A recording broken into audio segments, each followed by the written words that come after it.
हाँ भाई, next chapter लिख लो फिर, है ना। नेक्स्ट चैप्टर है अपना चैप्टर नंबर हमारे 22 है। आप अपने हिसाब से अरेंज कर लो, ठीक है। न्यू चैप्टर, और चैप्टर का नाम है अपना प्रकाश वैद्युत प्रभाव।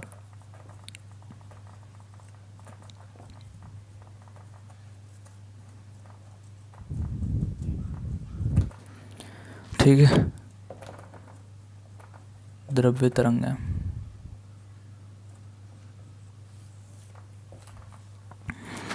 यानी कि फोटो इलेक्ट्रिक इफेक्ट,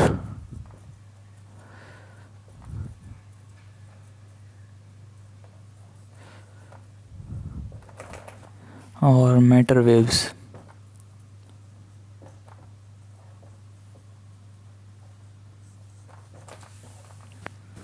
ठीक है,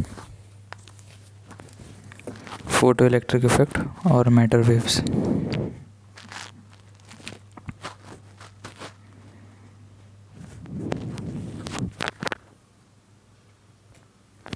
चैप्टर का नाम लिख गया ना सबसे पहले तो। वो टॉपिक ख़त्म है अपना ध्रुवण वाला, लास्ट उसमें मेलस का नियम ही था। ठीक है, अभी अपना न्यू चैप्टर स्टार्ट है, प्रकाश वैद्युत प्रभाव द्रव्य तरंग। ठीक है, और कल नहीं बस मतलब परसों, जहाँ तक है परसों तक हम आ जाएंगे वहाँ पे।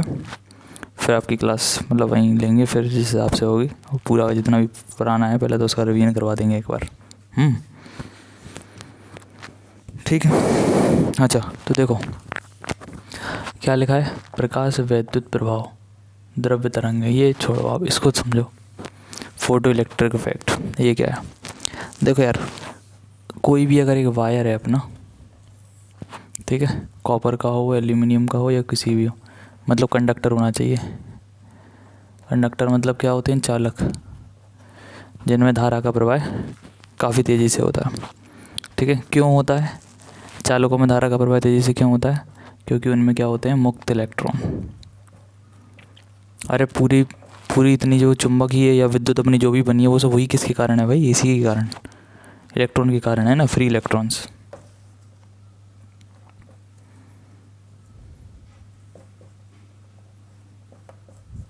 ठीक है, तो कंडक्टर या चालक जिनमें धारा का प्रवाह किससे होता है, मुक्त इलेक्ट्रॉन से, फ्री इलेक्ट्रॉन से। फ्री इलेक्ट्रॉन क्या होते हैं, फ्री इलेक्ट्रॉन क्या होते हैं, अपने को पता है बीच में होता है बेटा नाभिक, जिस पे चार्ज होता प्लस। नाभिक पे चार्ज क्या होता, प्लस, क्योंकि उसके अंदर कौन रहते, प्रोटॉन और न्यूट्रॉन। अब देखो बेटा, न्यूट्रॉन पे तो कोई चार्ज होता नहीं, इसीलिए तो न्यूट्रॉन कह रहा है, न्यूट्रल। चार्ज होता किस पे, प्रोटॉन पे, तो उस पर चार्ज है प्लस का। उसके अगल बगल की कक्षाओं में कौन घूम रहे हैं अपने, इलेक्ट्रॉन। ये देखो है कि नहीं, पहली कक्षा में 2 हो गए, फिर 8 हो गए, ऐसे होते ना, 4 5 6 7 8, फिर अगली में मान लो 2 हो गए। इस तरह से अपने इलेक्ट्रॉन बिखरे हुए हैं। अब अभी सारे के सारे जो इलेक्ट्रॉन हैं, इलेक्ट्रॉन पे चार्ज कैसा होता, सब पे बोलो माइनस ना, सब पे माइनस। तो सारा का सारा जो माइनस है वो बंध के रखा हुआ है पूरा। कौन बांध के रखे हैं, ये प्लस। ये जो प्लस है बीच वाला, वो सारे इलेक्ट्रॉनों को अपनी तरफ खींच के रखे हुए हैं। बात आ रही समझ, सारे इलेक्ट्रॉनों को अपनी तरफ बांध के रखे हुए कि कोई इलेक्ट्रॉन बाहर ना मिल पाए। ठीक है, लेकिन यार हमें तो इस तार में धारा प्रवाहित करनी है, और उसका अगर हमने एक एटम या एक परमाणु जो है हमने खोल के देखा, उसकी स्ट्रक्चर ऐसी है, कोई इलेक्ट्रॉन है ही नहीं फ्री होने के लिए। अच्छा, फ्री इलेक्ट्रॉन क्यों चाहिए, देखो यार, अगर इधर पे हम बैटरी लगाते हैं, इधर प्लस होता है, इधर क्या होता है, माइनस है। बड़ी प्लेट प्लस प्लेट है, उच्च विभव निम्न विभव, हाई पोटेंशियल लो पोटेंशियल। तो क्या है ना, प्लस को इलेक्ट्रॉन खींचना पड़ेगा भाई नीचे, और आएगा वही इलेक्ट्रॉन जो कौन सा हो, फ्री। तो वो इलेक्ट्रॉन जब नीचे आएगा बेटा तभी करंट फ्लो होगी, क्योंकि इलेक्ट्रॉन के वहनों को ही धारा कहते हैं एक तरह से। आप ये मान लो, धारा की परिभाषा तो याद है ना, शुरू के चैप्टर्स में क्या थी, आवेश प्रवाह की समय दर। मतलब जो हमारा चार्ज फ्लो करेगा, चार्ज के फ्लो करने के बाद हमारा करंट आता है, नहीं समझे, या चार्ज के फ्लो करने को ही हम क्या कहते हैं, करंट। नहीं समझे, चार्ज कौन है यहाँ पे, इलेक्ट्रॉन, जो कि क्या होता है, माइनस। और तो कोई गति करने के लिए स्वतंत्र होता नहीं, बेचारा प्रोटॉन न्यूट्रॉन नाभिक के अंदर बंद है, वो तो गति कर नहीं सकता है। तो गति कौन करेंगे? अपने इलेक्ट्रॉन।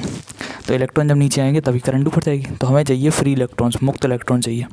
और करंट की सिचुएशन है कुछ ऐसी, करंट मतलब धारा नहीं, मतलब हाल की, अभी हाल में कंडीशन कुछ ऐसी है कि सारे इलेक्ट्रॉन जो है वो बंधे हुए, तो फ्री इलेक्ट्रॉन नहीं मिल रहा है। अगर फ्री इलेक्ट्रॉन नहीं मिल रहा है तो ये बैटरी जो है इलेक्ट्रॉनों को नीचे नहीं खींच पा रही है, और अगर नहीं खींच पा रही तो धारा का प्रवाह नहीं हो रहा। हमें धारा का प्रवाह करना है, और तो अपने को मुक्त इलेक्ट्रॉन चाहिए ना यार, फ्री इलेक्ट्रॉन चाहिए कि नहीं। तो जो फ्री इलेक्ट्रॉन है इसमें, इस चैप्टर में आप सीखोगे कि अपन लाइट से, यानी कि जो प्रकाश है जिसको अपन फोटो भी बोलते हैं, ध्यान रखो प्रकाश को ही फोटो कहते हैं। आपने सुना है फोटोसिंथेसिस, प्रकाश संश्लेषण।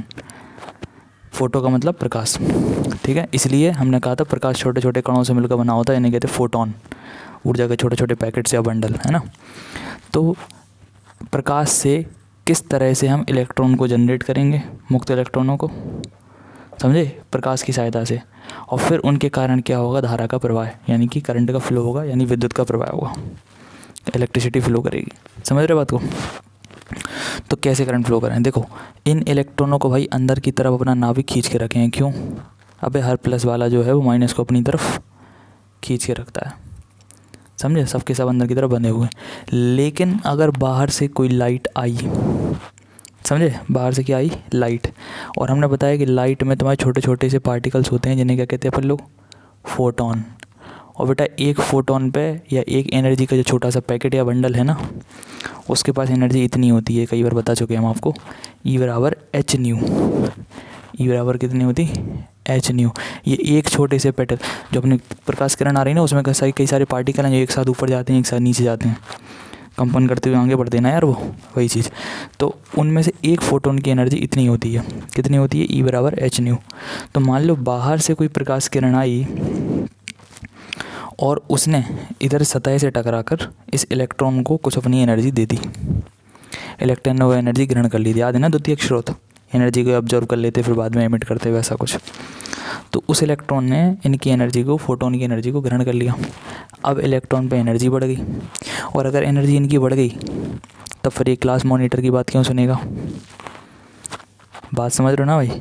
तो अगर इस पे ज़्यादा एनर्जी आ गई बाहर से कहीं से, जब बिल्कुल वैसे ही है जैसे अपन क्लास में बैठे, लड़के ज़्यादा रिलेट करेंगे इस चीज़ को। अपन क्लास में बैठे थे, बाहर से मैडम पढ़ा भी रही, सर पढ़ा रहे हैं, मैडम पढ़ा रही, कोई भी हो, बाहर से कोई बंदा आया, नहीं समझे, बाहर से उसने एनर्जी दे दिया, अबे चलो घूम के आ रहे, जाते हो ना तुरंत, है कि नहीं? हम भी बहुत गए। तो सुनो, E बराबर एच न्यू जो एनर्जी है, ये एनर्जी अगर इसको मिल गई ना तो एनर्जी मिलने के बाद ये इलेक्ट्रॉन जो है वो बाहर निकल जाएगा, समझे बात को? ये इलेक्ट्रॉन जो है वो कहाँ निकल जाएगा? बाहर। और अगर ये बाहर निकल गया, क्योंकि अब इसके पास एनर्जी है भाई, इसकी बात क्यों मानेगा भाई, इलेक्ट्रॉन बाहर निकल गया बस, फिर इसको मुक्त इलेक्ट्रॉन करेंगे, फ्री इलेक्ट्रॉन, समझे? तो भाई यहाँ पे जो हमारे फ्री इलेक्ट्रॉन बने वो किसने जनरेट करे? इस लाइट ने। लाइट ने अपनी कुछ एनर्जी, एक फोटोन की जो एनर्जी है, मतलब ज़रूरी यार एक ही फोटोन की एनर्जी से बाहर आ जाए, मान लो 4-5 लड़के बाहर खड़े हों, फिर तो जाना ज़रूरी है भाई, नहीं समझे? कुछ बड़ा कांड होने वाला है। तो जो इतनी एनर्जी जो है वो एनर्जी इसको मिलेगी, तब ये एनर्जी लेके कहाँ जाएगा? बाहर, समझे कि नहीं? मतलब इसको इतनी एनर्जी मिल जाए कि इससे इसका पिंड छूट जाए, नहीं समझे? तो बस वो बाहर निकल जाएगा इलेक्ट्रॉन, वो फिर फ्री इलेक्ट्रॉन कहलाएगा। बस तुरंत बैटरी काम में आ गई, बैटरी ने उस इलेक्ट्रॉन को अपनी तरफ खींच लिया, इलेक्ट्रॉन नीचे, धारा ऊपर, करंट का फ्लो होने लगा। पूरी कहानी समझ में आई? कंडक्टर्स, उनमें धारा का प्रवाह किससे होता? मुक्त इलेक्ट्रॉन से। अगर आपके पास मुक्त इलेक्ट्रॉन नहीं है, धारा का प्रवाह नहीं होगा। मान लो करंट की सिचुएशन कुछ ऐसी है, मतलब हाल है में सिचुएशन कुछ ऐसी है, बीच में नाविक है, नाविक पर चार्ज होता प्लस, वो सारे इलेक्ट्रॉनों को बांध के रखें भाई, कोई इलेक्ट्रॉन बाहर नहीं जाएगा, नहीं समझे? लेकिन बाहर का सोर्स है अपने पास एक, इधर से एक बंदा है, ठीक है, वो लाइट भेज रहा है, लाइट भेजेगा, तुम एनर्जी ग्रहण करोगे, इलेक्ट्रॉन को बाहर निकालोगे। जैसे मुक्त इलेक्ट्रॉन इधर जाएंगे, बैटरी लगी रखी, तुरंत इलेक्ट्रॉन नीचे आएगा, और इलेक्ट्रॉन के प्रवाह को ही अपन धारा कहते हैं, या धारा आवेश के प्रवाह को ही अपन करंट कहते हैं, समझिए? तो यहाँ जो करंट का फ्लो हो रहा है भाई, वो किससे हो रहा? प्रकाश से या फोटोन से, समझे? इसीलिए इस चैप्टर का नाम है प्रकाश वैद्युत प्रभाव, फोटो इलेक्ट्रिक इफेक्ट, जो कि इम्पोर्टेंट है, ठीक है, लिखने को आता है, थ्योरी थोड़ी सी ज़्यादा है इसमें, है ना।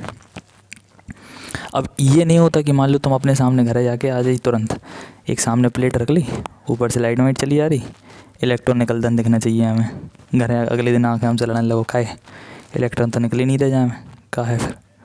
अबे ऐसे नहीं निकला था इलेक्ट्रॉन, जो इलेक्ट्रॉन आ रहा है ना इधर से, जो नहीं सॉरी जो सामने से फोटोन आ रहा, उस पर इतनी एनर्जी होना चाहिए ना कि इलेक्ट्रॉन को बाहर निकाल पाए। और पहली बात तो तुम अपनी आंखों से देख नहीं पाओगे इलेक्ट्रॉन को, उसके लिए भी कुछ चाहिए ना, माइक्रोस्कोप, टेलीस्कोप, समझ। टेलीस्कोप तो नहीं चाहिए, वो तो दूर के देखने के लिए होता।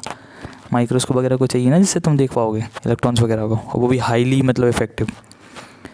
तो वही चीज़ है कि इधर जो इलेक्ट्रॉन है उसको निकालने के लिए भाई एक ख़ास लाइट चाहिए। ये नहीं कि कोई भी लाइट में रख दिया भाई ले इलेक्ट्रॉन निकल जा, ऐसे नहीं निकलेगा, नहीं समझे। तो उसके लिए क्या चाहिए कि यहाँ पे जो लाइट आ रही, ख़ास लाइट चाहिए। अब वो ख़ास कैसे बनेगी? एच तो बेटा फिक्स होता, ज़रूरत मतलब ये डिपेंड करता ना कि यार इसको कितनी ज़रूरत चाहिए, इस इलेक्ट्रॉन को बाहर निकलने के लिए कितनी ऊर्जा की आवश्यकता है। तो भाई एनर्जी कौन दे रहा है? यहाँ से मिल रही एनर्जी। तो कितनी एनर्जी मिल रही? H new. अब देखना पड़ेगा कि एच क्या है, न्यू क्या है। तो आपको बता दें ये जो एच है बेटा, ये तो फिक्स रहता है, प्लांक नियतांक कहते हैं इसको, प्लांक नियतांक, है कि नहीं। Value 6.6 into 10⁻⁻34। और बेटा ये जो न्यू है ना, इसको अपन कहते हैं आवृत्ति यानी फ्रिक्वेंसी। तो देखो ये तो प्लांक नियतांक है ना यार, फिक्स है, चेंज होगी कौन? फ्रिक्वेंसी। अलग अलग फ्रिक्वेंसी की लाइट होती हैं, जो कि आप पढ़ चुके हैं, हमने कई सारी तरंगें पढ़ी थी, याद है ना। विद्युत चुंबकीय तरंग है, गामा किरण है, एक्स किरण है, परावैगनी, दृश्य, आवृत्त, माइक्रो, रेडियो, सबकी आवृत्ति अलग अलग थी, सबकी तरंग अलग अलग है, समझ रहे ना बात को। तो अपन को ऐसी आवृत्ति का प्रकाश गिराना है ताकि जब आवृत्ति का इसमें इंटू हो तो एक एनर्जी ऐसी बन जाए जो कम से कम इलेक्ट्रॉन को बाहर निकल पाए। ज़्यादा हो चलेगा लेकिन उससे कम नहीं होना चाहिए, नहीं तो इनका कर्जा नहीं हो पाएगा और जो फिर यहीं बंधे रहेंगे। समझ में आई बात की नहीं? तो वही चीज़ है, ठीक है। सारी चीज़ें डिपेंड करती हैं किस पे? आवृत्ति पे यानी फ्रिक्वेंसी पे, कि भाई कितनी फ्रिक्वेंसी का प्रकाश आ रहा है, समझ रहे? कितनी फ्रिक्वेंसी का प्रकाश हमारे इलेक्ट्रॉन को मिलेगा, और मिलने के बाद उसको एनर्जी उतनी पर्याप्त मिलेगी नहीं कि वो बाहर निकल पाए या नहीं निकल पाए। वो सब चीज़ें देखनी पड़ेंगी, देखते हैं। तो हेडिंग लिख लो।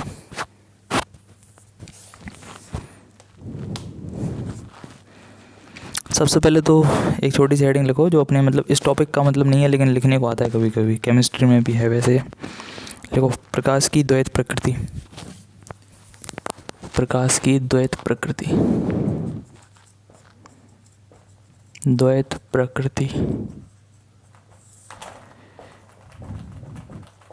प्रकाश की द्वैत प्रकृति।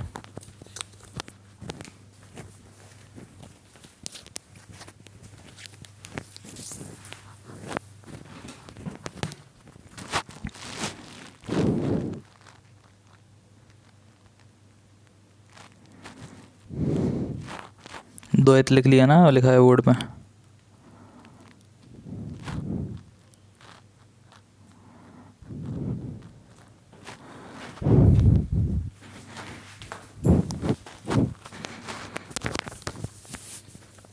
उसमें लिखो डुअल नेचर ऑफ लाइट है ये, DUAL, dual nature of light या रेडिएशन।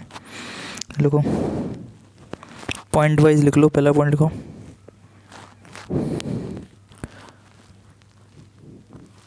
प्रकाश की द्वैत प्रकृति का अर्थ यह है, प्रकाश की द्वैत प्रकृति यानी कि डुअल नेचर, द्वैत प्रकृति का अर्थ यह है कि,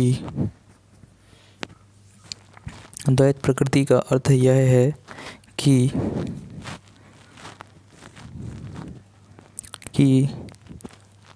इसमें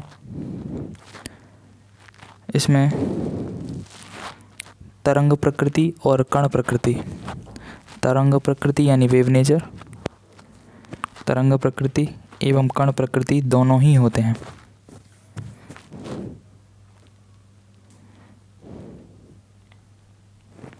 दोनों ही होते हैं, ठीक है। दूसरा पॉइंट लिखो। तो दूसरे पॉइंट में लिखो व्यतिकरण कॉमा विवर्तन, व्यतिकरण कॉमा विवर्तन, व्यतिकरण कॉमा विवर्तन तथा ध्रुवण, तथा ध्रुवण, तथा ध्रुवण जैसी घटनाओं की व्याख्या, ध्रुवण जैसी घटनाओं की व्याख्या, घटनाओं की व्याख्या घटनाओं की व्याख्या प्रकाश का तरंग रूप मानकर की जाती है। व्याख्या प्रकाश का तरंग रूप मानकर की जाती है। तरंग रूप मानकर की जाती है। तरंग रूप मानकर की जाती है। दूसरा पॉइंट में लिखो, प्रकाश के कण सिद्धांत से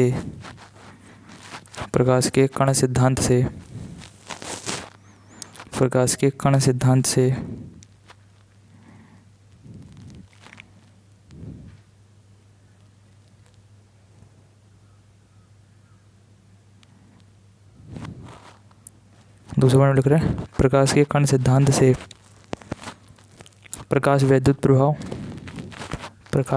प्रभाव, क्रॉम्पटन प्रभाव,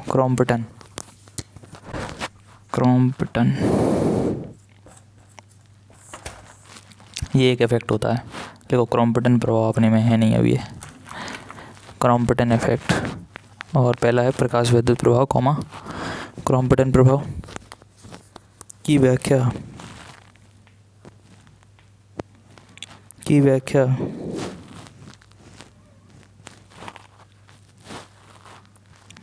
प्लांक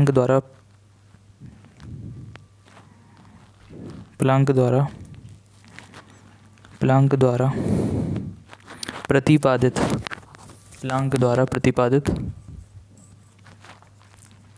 क्वांटम सिद्धांत पढ़ा है ना, क्वांटम संख्याएं, क्वांटम सिद्धांत प्रतिपादित क्वांटम सिद्धांत से की जाती है।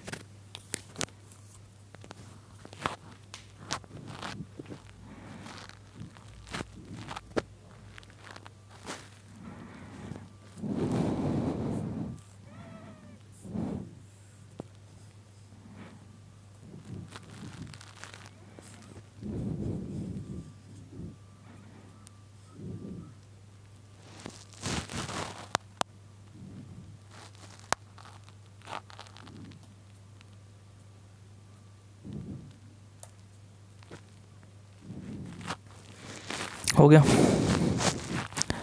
क्वांटम सिद्धांत से की जाती है।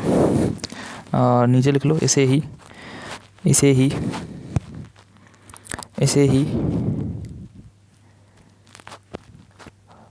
प्रकाश का द्वैत प्रभाव कहते हैं, प्रकाश की द्वैत प्रकृति कहते हैं। ऐसा करो, प्रकाश की द्वैत प्रकृति कहते हैं, इसे ही प्रकाश की द्वैत प्रकृति कहते हैं।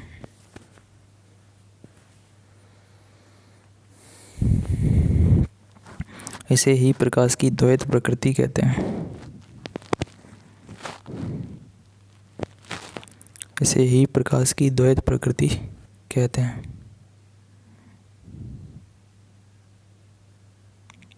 लिख गया?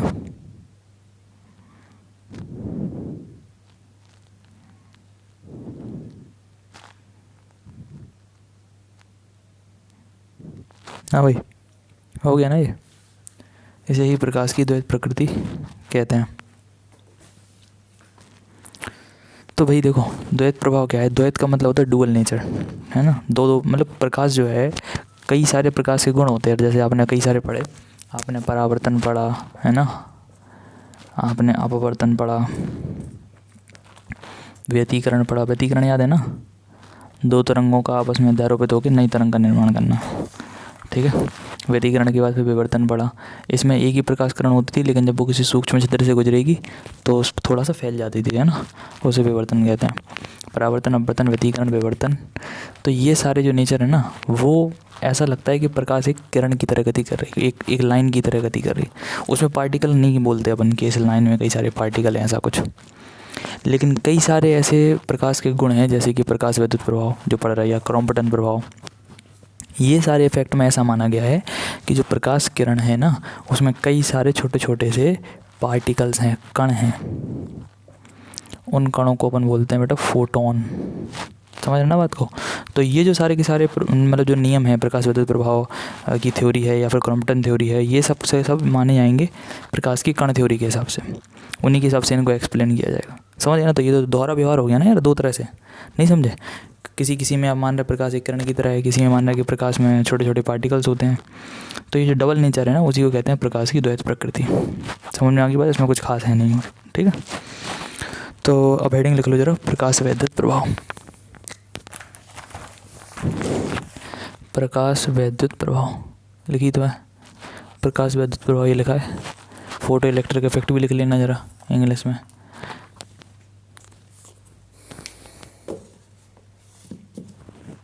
प्रकाश वैद्युत प्रभाव या फोटो इलेक्ट्रिक इफेक्ट।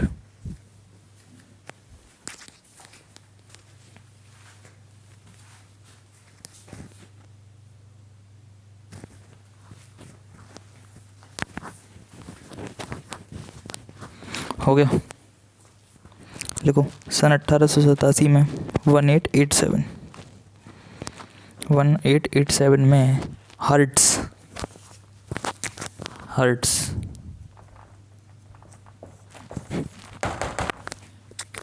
हर्ट्ज ने यह देखा कि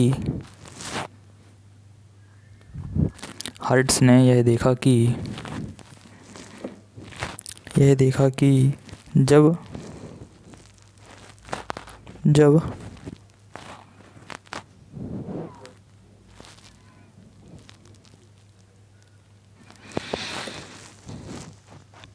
एक मिनट रुको।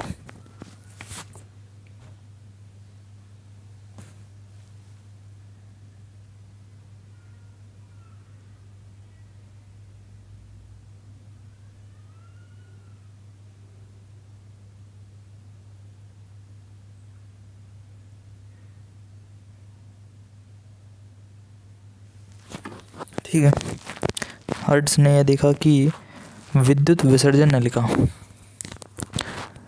इलेक्ट्रोलाइट ट्यूब, विद्युत विसर्जन नलिका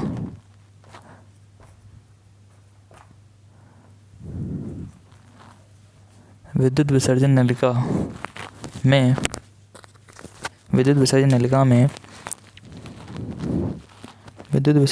में ऋण प्लेट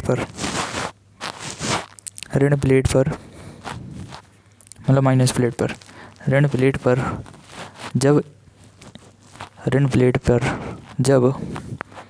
परावैंगनी किरणें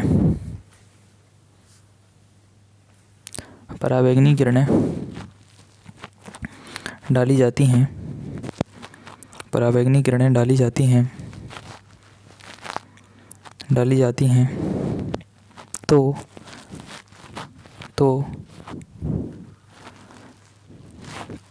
आसानी से धारा का प्रवाह होता है।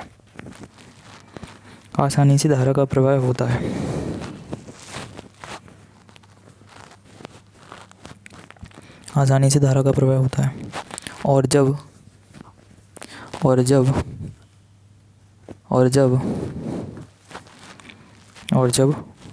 किरणों को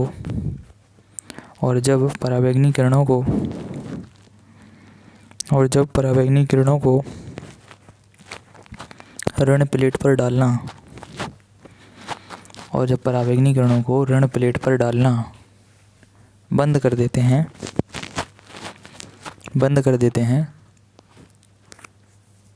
ऋण प्लेट पर डालना बंद कर देते हैं, तो विद्युत का प्रवाह रुक जाता है या धारा का प्रवाह रुक जाता है।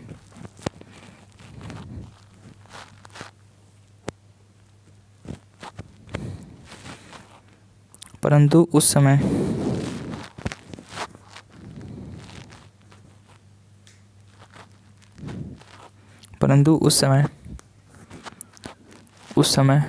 इस घटना का कारण नहीं बताया जा सका। उस समय यह घटना का कारण नहीं बताया जा सका।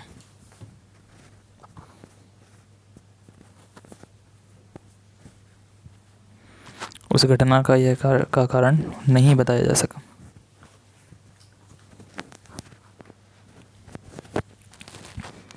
उस घटना का कारण नहीं बताया जा सका।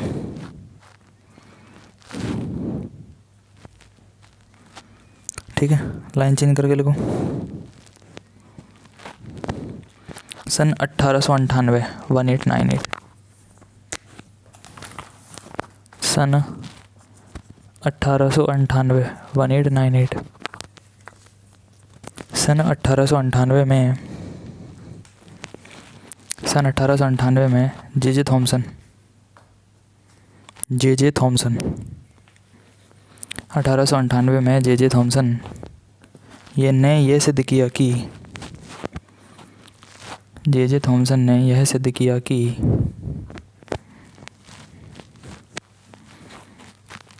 जे.जे. थॉमसन ने यह सिद्ध किया कि प्रकाश के गिरने पर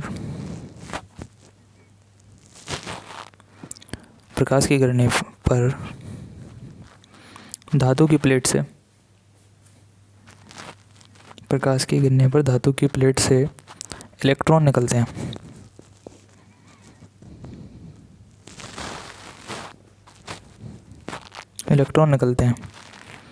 और सन 1900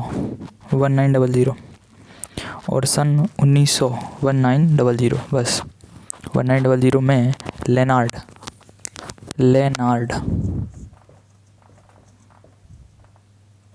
अरे कुछ ढंग के नाम रख लेते हैं।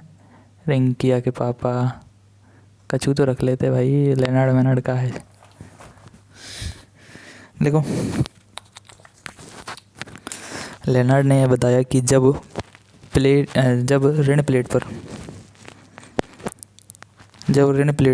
पराबैंगनी किरणें डाली जाती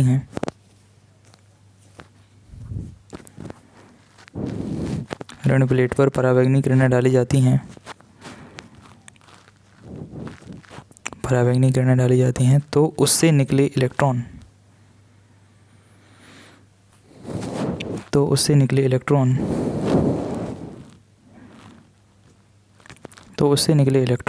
धन प्लेट की ओर आकर्षित हो जाते हैं। धन प्लेट की ओर आकर्षित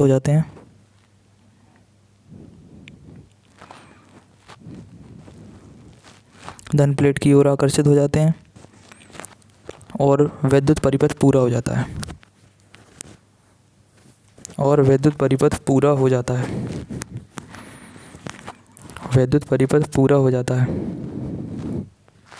विद्युत परिपथ पूरा हो जाता है तथा धारा बहने लगती है।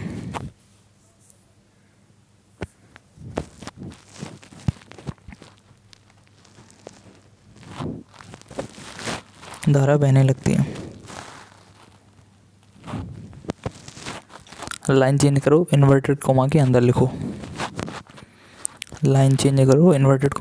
लिखो।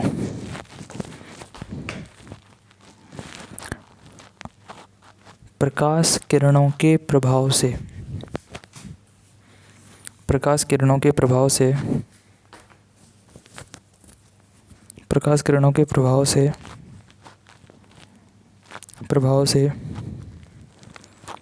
धातु से इलेक्ट्रॉनों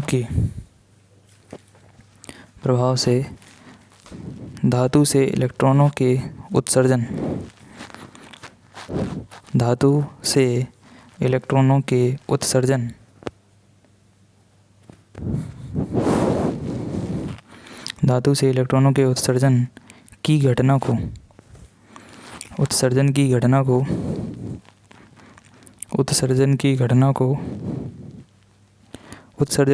को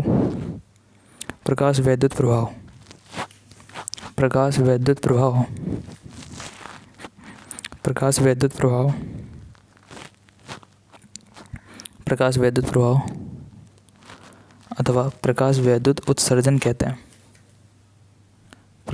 प्रभाव अथवा प्रकाश वैद्युत उत्सर्जन कहते हैं। इन्वर्टेड कॉमा क्लोज कर दो।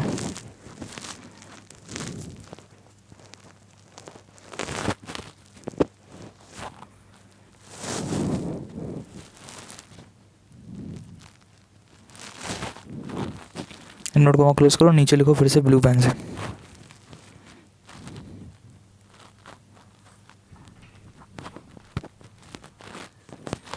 देखो, प्रकाश द्वारा उत्सर्जित इलेक्ट्रॉनों को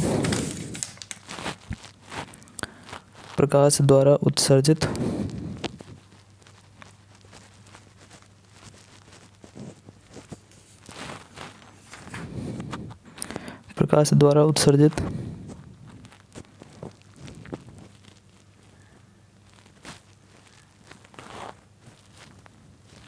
इलेक्ट्रॉनों को प्रकाश द्वारा उत्सर्जित इलेक्ट्रॉनों को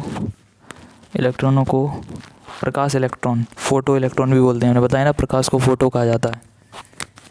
इलेक्ट्रॉनों को प्रकाश इलेक्ट्रॉन, ब्रैकेट में लिख लेना फोटो इलेक्ट्रॉन, प्रकाश इलेक्ट्रॉन ब्रैकेट में लिख लेना फोटो इलेक्ट्रॉन, तथा प्रवाहित धारा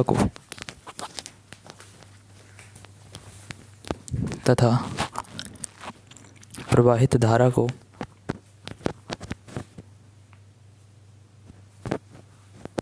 प्रकाश वैद्युत धारा कहते हैं।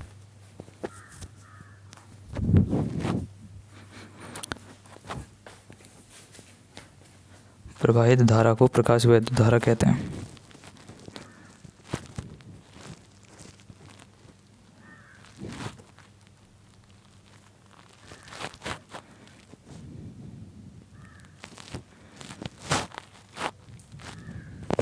चलो आ जाओ, पूरा इतिहास अपन ने लिख लिया है।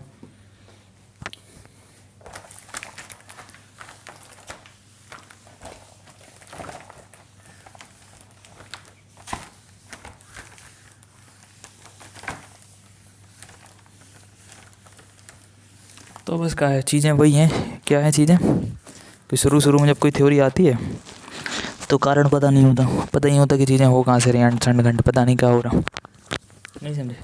तो सबसे पहले हर्ट्ज़ जो साइंटिस्ट है, कौन से सन में, सन 1887 में, तो इसने ये देखा भाई साहब कि विद्युत विसर्जन नलिका होती है, केमिस्ट्री में आपने कई बार बनाई होगी। ट्यूब बनाते हैं, यहाँ पे मान लो कि अपना प्लस है, इधर माइनस है, बैटरी लगा रखी ना हमने इधर, ये लो बड़ी प्लेट है तो इधर पे प्लस आ गया इस तार से, छोटी प्लेट का माइनस है इसलिए यहाँ पे माइनस आ गया, ठीक है। क्या अभी करंट फ्लो होगी? अभी करंट फ्लो हो पाएगी क्या? अभी करंट फ्लो नहीं होगी। क्यों? अरे इधर से इधर तक करंट चली जाएगी, प्लस से निकलती ना करंट, चलो यहाँ से निकल गई, यहाँ से निकल जाने के बाद इधर प्लेट तक भी पहुँचेगी। अरे इधर से इधर तक कैसे पहुँचेगी? नहीं समझे, तार टूटा हुआ है ना भाई। तो फिर क्या करना पड़ेगा हमें, माइनस वाली प्लेट है ना, उस पर अपन प्रकाश गिराएंगे, ठीक है। माइनस वाली प्लेट पे अपन क्या कराएंगे, प्रकाश। और प्रकाश गिराते ही क्या होगा, और उन्हें पता है कौन सा प्रकाश किरण गिराई, पराबैंगनी किरणें। इनकी फ्रिक्वेंसी अच्छी खासी होती है, आवृत्ति इनकी अच्छी खासी होती है। अब हम ये क्यों कह रहे हैं, क्योंकि आप जानते हो फॉर्मूला E बराबर H न्यू। न्यू का मतलब क्या होती है यहाँ पे, आवृत्ति, है ना। तो अगर आवृत्ति अच्छी खासी रहेगी तो एनर्जी भी अच्छी खासी मिलेगी, अगर एनर्जी अच्छी खासी मिलेगी तो इस प्लेट में जितने भी एटम्स होंगे, परमाणु होंगे, उन सबसे इलेक्ट्रॉन निकलेगा। और अगर इलेक्ट्रॉन निकला, समझ रहे हो ना बात को, इलेक्ट्रॉन अगर निकला, ये निकल गया इलेक्ट्रॉन, फिर ये देखो, इन्हें अपन कहते हैं प्रकाश इलेक्ट्रॉन। बाद में मालूम करे, हालांकि ये तो बता नहीं पाया हर्ट्ज़ कि जो हो क्या रहा, हमारा तो सर्किट टूटा है, करंट फ्लो कैसे होने लगी, नहीं समझे। तो ये इलेक्ट्रॉन जो है वो क्या होता है, ये इलेक्ट्रॉन जो है वो खींचने लगेंगे प्लस की तरफ। क्यों खींचने लगेंगे, हमसे ज़्यादा तुम जानते हो क्यों, आकर्षण के कारण भैया। प्लस प्लेट को इतना हमने हाई पोटेंशियल दे रखा है, इतना उच्च विभव दे रखा है कि सारे इलेक्ट्रॉनों को कहाँ खींचेगा, अपनी तरफ। तो शुरू में भाई साहब जैसे इन्हें पराबैंगनी किरणें स्वर्ण प्लेट पे गिराई, पहले धारा नहीं बह रही थी जब तक प्रकाश किरण नहीं गिराई थी हमने, पराबैंगनी किरणें। लेकिन जैसी पराबैंगनी किरणें इस प्लेट पे गिराई तो क्या हुआ, लगातार करंट बहने लगी। उन्हें कैसे मालूम चला, तार को देख के थोड़ी बता पाओगे करंट बह रही कि नहीं। इसमें यहाँ पे अमीटर लगा रखा होगा उनने। अमीटर क्या नापता है, धारा। अमीटर का प्रतिरोध कितना होना चाहिए, 0, आदर्श अमीटर का, ध्यान है ना। और वोल्ट मीटर का कितना होना चाहिए, अनंत। चलो छोड़ो, ठीक है। तो ये अपने E वोल्ट की या V वोल्ट की एक बैटरी हमने लगा रखी, तब भी करंट फ्लो नहीं कर रही थी, क्या कि सर्किट टूटा हुआ था, ठीक है। तब भी करंट फ्लो लगातार हो रही थी, इधर से नहीं, ऐसे में होगी। अरे इधर प्लस है ना यार, तो प्लस से माइनस ऐसे करंट फ्लो होगी, ठीक है। और ये भी पता है कि अगर करंट ऐसे जा रही तो बेटा इलेक्ट्रॉन इधर को आएंगे। अबे धारा का प्रवाह इलेक्ट्रॉन के विपरीत होता ना, इलेक्ट्रॉन इधर जाएंगे तभी करंट ऐसे आएगी, समझ में आ रही बात।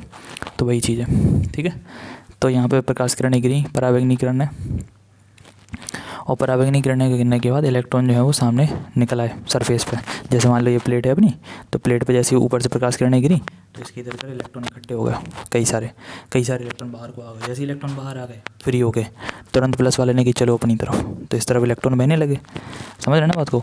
और अगर इलेक्ट्रॉन यहाँ से आसानी से पहुँच रहे तब फिर दिक्कत क्या है, फिर सर्किट तो पूरा है। फिर भले ही उनके बीच में तार नहीं जुड़ा, तब भी इलेक्ट्रॉन लगातार फ्लो कर रहा है। काय प्लस वाली प्लेट अपने आप उन इलेक्ट्रॉनों को अपनी तरफ खींच ले रही। समझ रहे ना। तो शुरू में हर्ट्ज नहीं बता पाया था ये। और उसके बाद जो सन अपने 1898 में अपने जो टॉमसन आए, उनने भी ये कहा कि प्लेट पे प्रकाश गिर रहा है, इलेक्ट्रॉन निकल रहा है ना। उनने भी पूरी तरह थ्योरी नहीं बताया। लेकिन फिर लेनार्ड जो साइंटिस्ट आया 1900 में, उसने कहा कि ऋण प्लेट पर जब अपन पराबैंगनी किरणें गिराते हैं तो इस प्लेट पे कई सारे जो, भाई यार अगर इतनी सी भी चीज़ लोगे ना, उसके अंदर भी परमाणु रहेंगे हज़ारों करोड़ों। समझ रहे ना। बीच में नाभिक, अगल बगल इलेक्ट्रॉन, सब पूरा वैसे ही, और हज़ारों। तो अगर सब में सोचो एक इलेक्ट्रॉन ही निकल गया तो 1000 इलेक्ट्रॉन आ गए। नहीं समझे। वो सारे के सारे इलेक्ट्रॉन जो है वो सरफेस पे इस तरफ इकट्ठे हो गए। और अगर इधर को इकट्ठे हो गए इस सरफेस पे, तो बस प्लस वाली प्लेट ने तुरंत इनको खींचा अपनी तरफ, तो इलेक्ट्रॉन इधर को चलने लगे। क्यों चलने लगे? क्योंकि प्लस वाला भाई माइनस वाले को अपनी तरफ खींचता है। दिमाग ध्यान सुना चीज़ को। इलेक्ट्रॉनों पे चार्ज बेटा कैसा होता? माइनस। तो प्लस वाली प्लेट जो है वो इलेक्ट्रॉनों को अपनी तरफ खींच लेगी, और अगर अपनी तरफ खींचेगी तो इलेक्ट्रॉन इधर आ जाएंगे। फिर तो भाई तार लगाई है, इलेक्ट्रॉन यहाँ से यहाँ पहुँच जाएंगे, तारा यहाँ से यहाँ पहुँच जाएगी। समझ रहे ना बात को। इस तरह काम करती है विसर्जन नलिका, विद्युत विसर्जन। समझ रहे ना। इलेक्ट्रोलाइट जो प्रोसेस होती है इसी तरह से होती है। ठीक है ना, समझे। तो ना हर्ट्ज बता पाए थे पूरी तरह से, ना कौन बता पाया था अपना टॉमसन। बताया किसने? लेनार्ड ने। तो उसने ये कहा कि जब कोई एक निश्चित प्रकाश किरण, कोई स्पेशल प्रकाश किरण जिसमें इतना पोटेंशियल हो, इतनी मतलब ताकत हो उसमें, इतनी उसमें एनर्जी हो कि वो इलेक्ट्रॉन को उस नाभिक के चंगुल से निकाल पाए बाहर, जब इस पर गिरेगी प्लेट पे तो इलेक्ट्रॉन जो हैं वो उत्सर्जित होते हैं। इस घटना को हम प्रकाश वैद्युत प्रभाव या फोटो इलेक्ट्रिक इफेक्ट कहते हैं। समझ में आ गई बात। और जो करंट फ्लो करेगी उसे अपन कहेंगे प्रकाश वैद्युत धारा। कौन सी धारा कहेंगे? प्रकाश वैद्युत धारा। समझ में आ गई बात कि नहीं? ठीक है ना, क्लियर भाई। छोटा सा नियम है एक। शुरू में करंट फ्लो नहीं कर रही थी, कहीं नहीं कर रही थी, हमने बैटरी सब लगा रखी, बीच में सर्किट टूटा है, कहाँ से करंट फ्लो करेगी? समझे। और इस पे ना अब देखना, आपको ये पूछना चाहिए भैया प्लस प्लेट है, नहीं गिरा रहे हैं प्रकाश किरण, ये प्लस प्लेट खींच लेना इसके इलेक्ट्रॉनों को, क्या कि ये तो प्लस है। अबे इतनी ताकत नहीं है इसमें कि उस नाभिक से लड़ जाए और उन इलेक्ट्रॉनों को अपनी तरफ खींच ले। समझे ना बात को। नाभिक तो पास में है ना यार, नाभिक पास में है और उसके इलेक्ट्रॉन जो है वो चक्कर लगा रहे हैं उनकी चारों तरफ। ये नाभिक है प्लस, इलेक्ट्रॉन चक्कर लगा रहे हैं, और जो प्लस बैठा है इतनी दूर, कैसे खींच पाएगा? नहीं समझे। ये प्लस अपनी तरफ खींच के रखेगा उनको। हाँ, लेकिन कोई बाहर से एनर्जी आ गई, इलेक्ट्रॉन से टकराई, वो इलेक्ट्रॉन बाहर आ गए, तब फिर ये प्लस उनको अपनी तरफ खींच लेगा। समझ गया ना। इस घटना को हम क्या कहते हैं? प्रकाश वैद्युत प्रभाव, फोटो इलेक्ट्रिक इफेक्ट। जो करंट फ्लो करेगी उसको फोटो इलेक्ट्रिक करंट। जो इलेक्ट्रॉन बाहर निकले थे अपने फ्री इलेक्ट्रॉन, उन्हें फोटो इलेक्ट्रॉन, मतलब सब फोटो हो गए। समझ गया ना। फोटो एक माहौल हो गया। समझ गया ना।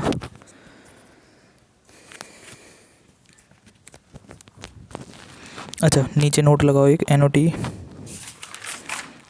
नोट लगाओ, नोट।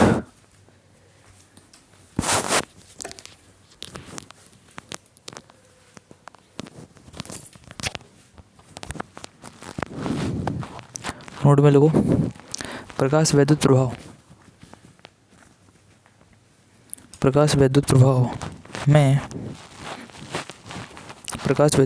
में इलेक्ट्रॉनों का उत्सर्जन। प्रकाश वैद्युत प्रभाव में इलेक्ट्रॉनों का उत्सर्जन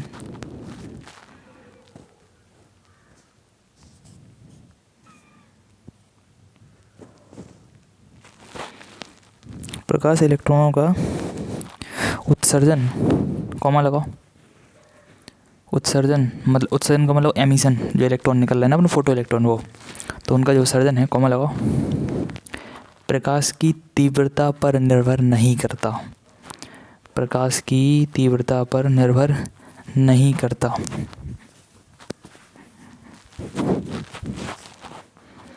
प्रकाश की तीव्रता पर निर्भर नहीं करता। ठीक है। प्रकाश की तीव्रता पर निर्भर नहीं करता।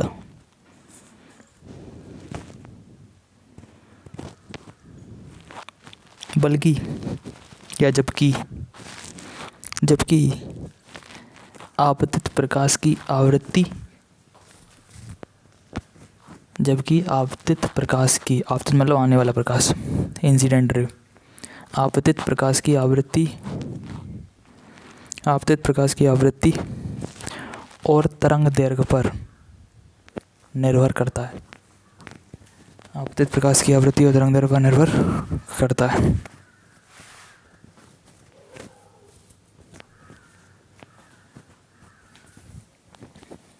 आपतित प्रकाश की आवृत्ति या तरंग दैर्घ्य पर निर्भर करता है।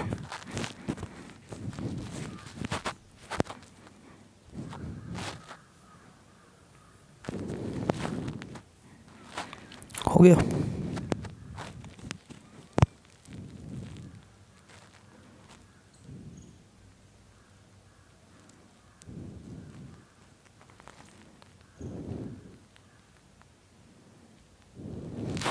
क्यों भाई, नोट हो गया ना।